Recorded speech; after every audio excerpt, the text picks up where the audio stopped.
Kadar perceraian di negara ini pada tahun lalu meningkat hampir 50% berbanding tahun sebelumnya. 6,565 kes perceraian direkodkan dalam tempoh 2 tahun di Puteri Sarah Liana Megat Kamarudin memfahamkan perceraian terhadap suaminya Syamsul Yusof. Inilah statistik perkahwinan dan perceraian di Malaysia untuk tahun 2023.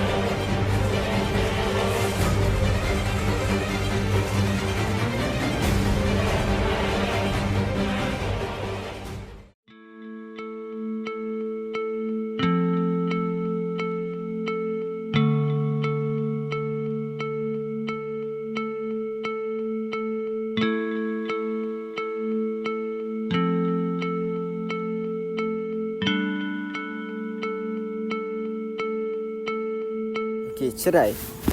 Cerai adalah berlakunya perpisahan antara suami dan isteri. Cerai ni maksudnya adalah menamatkan hubungan perkahwinan sama ada dengan pilihan si suami ataupun dengan keputusan qadi.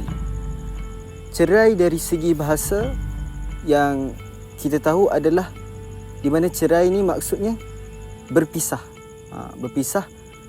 Dan dari segi istilah pula bermaksud runtuhnya hubungan perkahwinan dan terputusnya hubungan antara suami dan isteri atas sebab-sebab tertentu. Perceraian yang biasa kita dengar ataupun diamalkan ataupun kita cakap sebagai yang selalu berlaku di negara kita, negara Malaysia ni ialah cerai melalui lafaz talak yang hanya boleh dibuat oleh si suami kepada isteri. Talak tu adalah hak suami, hanya hak suami, kerana suami yang boleh melafazkan satu talak. Nur Haifah Hamzah, I ceraikan you. Talak satu.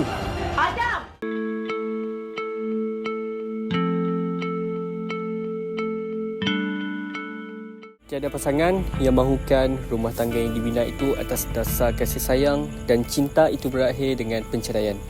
Namun, perpisahan itu mungkin jalan yang terbaik. Tetapi, apakah antara punca perceraian di Malaysia ini? Yang pertama, kita dapat lihat tiada persefahaman antara pasangan. Persefahaman merupakan salah satu faktor yang penting dalam mengekalkan sesuatu hubungan itu. Tiada persefahaman punca perceraian dalam kebanyakan hubungan rumah tangga. Ini terjadi apabila wujud suami isteri yang saling tidak memahami tugas pasangan. Tiada rasa saling ingin membantu, malah gemar membuat hal sendiri walaupun sudah mempunyai anak.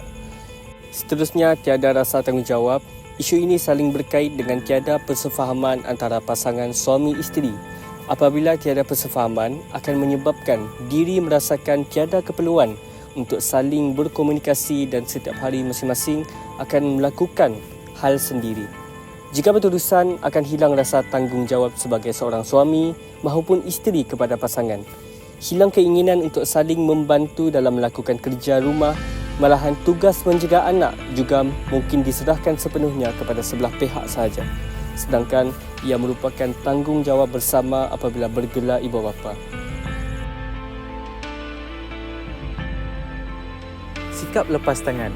Setiap hubungan pastinya akan diuji. Bahkan setiap ujian dan perselisihan faham yang berlaku, jika dapat diatasi dengan sebaiknya, akan membantu mengeratkan lagi perhubungan. Malangnya, bukan semua pasangan mempunyai sikap ingin berbincang dan mencari penyelesaian. Sebaliknya, wujud pasangan yang memilih untuk berdiam dan mengelak diri daripada melakukan perbincangan secara baik ketika berdepan masalah ataupun konflik. Situasi itu sekaligus termasuk dalam senarai isu perceraian di Malaysia. Berkahwin awal. Kebanyakan pasangan berkahwin pada usia muda. Terutamanya bagi yang memilih untuk berkahwin sejurus tamat persekolahan, masih boleh dianggap kurang matang. Ditambah pula situasi masing-masing belum mempunyai kewangan yang kukuh. Secara tidak langsung, keadaan tersebut memberi kesan kepada perkahwinan. Hanya berlandaskan keinginan untuk menghalalkan perhubungan tanpa kematangan pemikiran dan kewangan stabil menyebabkan kekeluargaan dibina tidak kukuh. Sikap curang antara punca perceraian di Malaysia ada individu yang tanpa rasa bersalah mempunyai hubungan lain di belakang pasangan masing-masing. Apabila terkantoi, mulalah berjanji akan berubah, namun semuanya hanya seketika dan akhirnya kembali berlaku curang. Keadaan itu tidak hanya melibatkan kaum lelaki, bahkan terdapat juga wanita yang curang di belakang pasangannya. Curang itu adalah satu pilihan. Apabila memilih untuk curang, ini bermakna kalian turut menipu pasangan. Apakah maksud sebuah hubungan yang berlandaskan kecurangan dan penipuan? Dan sampai bila pasangan yang dicurangi dan ditipu itu hanya perlu redha dengan segalanya, maka akhirnya jalan perpisahan akan menjadi pilihan. Masalah kewangan punca perceraian terjadi. Kesempitan kewangan boleh menjadi antara punca perceraian di Malaysia paling kerap berlaku.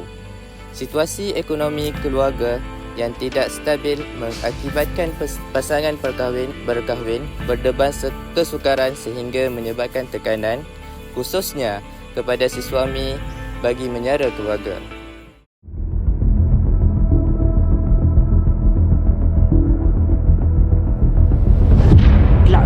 Dunia hiburan gempar apabila Miss Nina dan Noh Hujan mengambil keputusan untuk bercerai talak satu selepas 11 tahun membina rumah tangga bersama.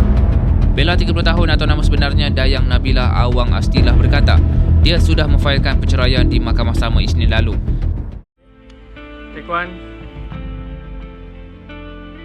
Sekarang kita pergi kepada topik isu semasa berlakunya penceraian di Malaysia.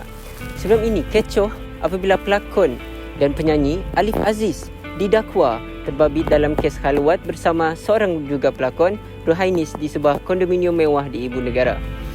Tangkapan yang dibuat Jabatan Agama Islam Wilayah Persekutuan difahamkan berdasarkan maklumat orang awam.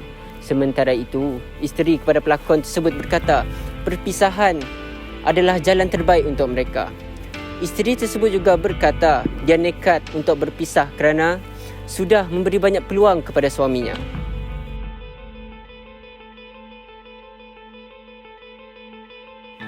Di dalam perkahwinan, memang terdapat ujian yang mendatang. Namun kadang-kadang jodoh itu tidak berpanjangan dan berakhir dengan perceraian. Namun di sebalik persoalan itu, adakah perceraian ini merupakan solusi yang terbaik demi kedua-dua pihak? Saya mengambil kupasan daripada hadis Rasulullah SAW. Di dalam sabda baginda Rasulullah SAW, perkara halal yang dibenci Allah adalah talak. Riwayat Abu Daud 2178. Sebenarnya perceraian bukanlah satu-satunya solusi, namun terdapat beberapa langkah yang boleh diambil dalam mempertahankan rumah tangga. Adakah cerai solusi yang terbaik untuk sebuah pasangan? Keputusan untuk bercerai adalah keputusan yang sangat pribadi dan kompleks bagi sesetengah individu. Cerai mungkin merupakan solusi terbaik untuk mengatasi konflik dan ketidakserasian dalam perkahwinan, serta membolehkan mereka mencari kebahagiaan dan kesejahteraan yang lebih baik. Namun, bagi orang lain, usaha untuk memperbaiki hubungan dan mencari penyelesaian alternatif mungkin merupakan pilihan yang lebih sesuai. Kehadiran faktor seperti keselamatan, kesejahteraan anak-anak dan keperluan individu dalam pertimbangan sangatlah penting dalam membuat keputusan tentang cerai. Setiap situasi adalah unik dan keputusan tentang cerai harus dibuat selepas pertimbangan yang matang dan kadang-kadang dengan bantuan sokongan profesional.